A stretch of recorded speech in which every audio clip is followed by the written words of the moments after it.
Alright, Barcelona will start the season without Leo Messi in the roster. Remember how at some point it seemed that Laporta and Xavi had his comeback covered?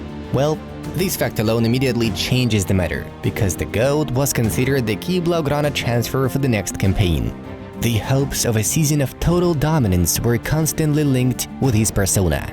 However, Lionel instead chose a calm and happy life at Inter Miami, for which we congratulate him too. So what will Barcelona be like without Messi in the 2023-24 season, and can Laporta, Alemany and Xavi build a new monstrous team? Our answer is yes.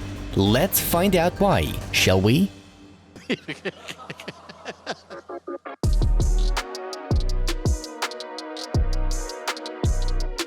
Despite the overall success of the last season, Barcelona still had several problematic areas that prevented the Catalans from reaching a qualitatively new level. Firstly, the right attacking defender role. Koundé and Araujo cope with their duties perfectly by playing zonally and marking their opponents, though their attacking actions left much to be desired. Sergio Roberto is a solution taken only for fixtures against La Liga outsiders. The only classy option is Balde's arrival there, which will certainly weaken the left wing. Moving on, the left centre-back role has also been a headache for quite a while. The only left-footed player Xavi used in this position was Alonso, under the pressure of circumstances of course. After all, Marcos spent most of his career as a left-back. The problem was allegedly taken care of by Christensen, but the coaching staff eventually understood. It's better to rely on Alonso as a replacement for Balde, while the initial position requires a bolstering. Sergio Busquets left Barca, and now the club has a huge hole.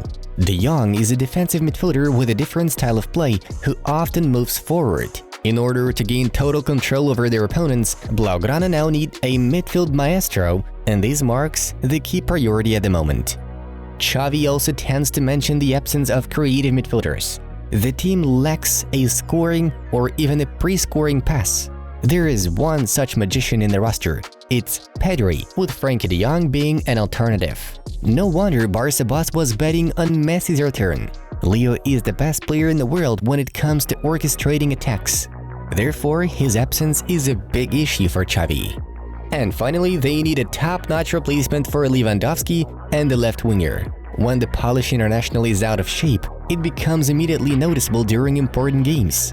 And the person who mostly appeared on the left wing up front in the second half of the season was Xavi, albeit in a false winger role. Still, Xavi clearly understands that the team needs a no less valuable performer on this part of the pitch as well. Okay, these were all Blaugrana's transfer priorities. You know the rules. In order to begin rebuild the team, one needs to sell. It has become some sort of tradition for La Liga clubs. Folks, if you love Barcelona, give this episode a like. We are sure that all Blaugrana supporters are now not too lazy to press the like button. Thank you.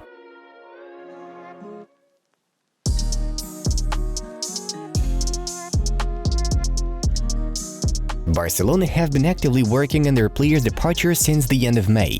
But, as usual, this is what makes the most difficult part of the club's sports department job.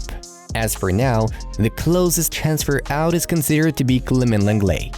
Tottenham want to lower his price tag to a minimum, taking into account Barca's need for sales. The Lily Whites want to acquire a Frenchman for 5 million euros, and this is a bargain for them. Umtiti should pack his bags next. Samuel got a taste of the #1 game once again after playing for Lecce on loan and therefore doesn't want to sit on the bench. He has multiple offers from Liga 1 and Serie A clubs. Serginho Dest is another want-away player with multiple offers who can quit the club before June 30th. At the beginning of June, there were many rumors regarding Koundé's possible departure, though Xavi managed to find common ground with Jules and even persuaded him to continue playing as right back in the next season.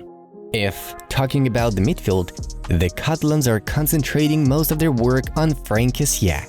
The Ivorian's departure could bring 25 million euros and more. There is interest in him from both the EPL and Serie A. Pablo Torre will have several options at once. Valencia, Villarreal, and Celta Vigo are looking for his services. the Spaniard will most likely go on a 12-month loan. Collado and Nico will also be footballers Barca will look options for. Alex is highly likely to be sold, while Gonzalez will be given a chance in preseason. A new loan is likely to await him nevertheless. If we are to take the attack, the situation stands as follows. Only 2 players should stay for the next campaign, Lewandowski and Dembele. Rafinha would also have been on the list, but a temptation to get out of the impossibility of acquiring big names for the team's balance through selling the Brazilian is too big to miss out. Offers are being considered for Ferran and Ansu, but both have no plans to leave Camp Nou. Right now, there is a high probability that Barca's board can sacrifice Abde. The Premier League shows great interest in his talent, and especially Leeds United, who were willing to pay 40 million euros.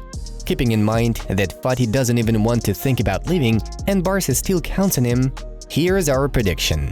Abde and Ferran should go. These two can add from 60 to 70 million euros to Barcelona's budget. Besides, it may allow them to use the 1-to-1 rule and go for the best options. By the way, let's discuss them.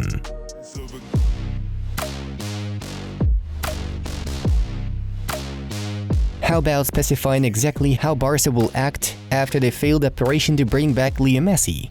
Xavi's obvious priorities are defensive midfielder, attacking midfielder, center forward, and left winger. Why was the priority of the left center back not in the list?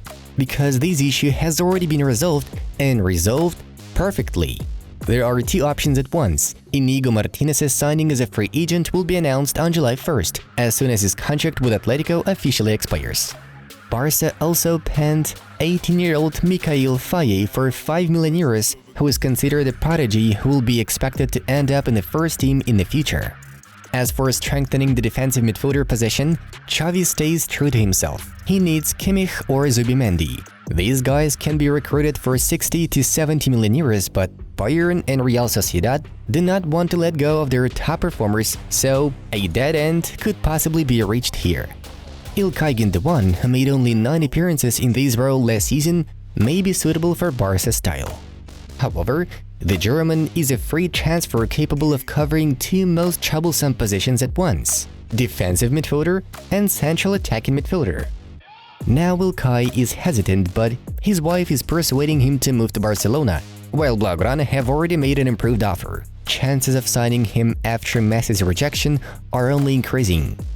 Barcelona's plans for the attack relies on the transfer of Vitor Roque, the 18-year-old Brazilian striker from Atlético Paranaense, with whom everything has already been signed and all that remains is to properly register his contract. But there are always problems coming with this aspect. Barca will roughly table 35 million euros plus 10 million euros in bonuses for the young gem. Also think of an option in which Vitor will join the team in the winter transfer window when the club's financial situation will be more consistent. Roque is really the optimal solution for the Blaugranas in this regard.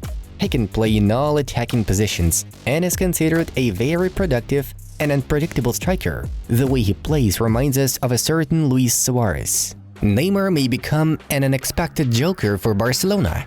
Yes, these insights have intensified again due to the failure of Messi's transfer.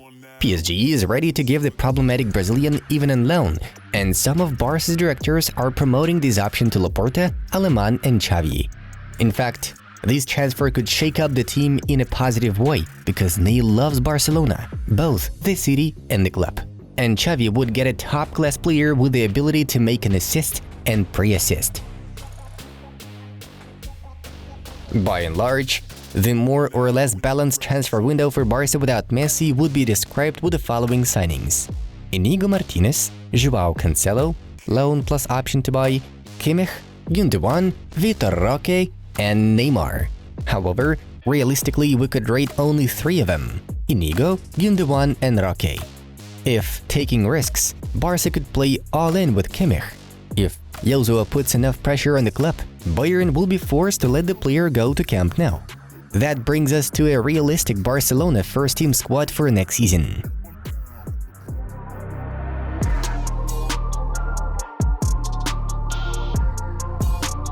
With all that said, we would like to analyze Barcelona's potential lineup for the 2023-24 campaign. Ter Stegen will take his place in the goal. On the right back, we have Koundé, Araujo and Christensen in the center, Balde on the left. In the defensive midfield zone, we may see Kimmich, Frankie and Pedri in the midfield. On the right attacking wing, one may find Ousmane Dembélé, Lewandowski in the center, and Neymar in the left. Important rotational roles will be given to Peña, Roberto, Eric Garcia, Inigo Martinez, Alonso, Gavi, Gundogan, Rafinha, Ansu Fati, and Vitor Roque. And don't forget about promising youngsters like Mikhail Faye, Shadi Riyad, Mark Casado, Pau Prim, Lamine Yamal, and Lucas Roman. So that is how the squad should be shaped without Leo Messi. How do you like it, guys? Can Barca compete not only against Real and Atletico in the domestic arena, but also make a breakthrough in European Cups, and especially in the Champions League? Share your thoughts in the comments below. Football Club was with you, the channel of high-quality football journalism. Take care and see you soon. Bye-bye.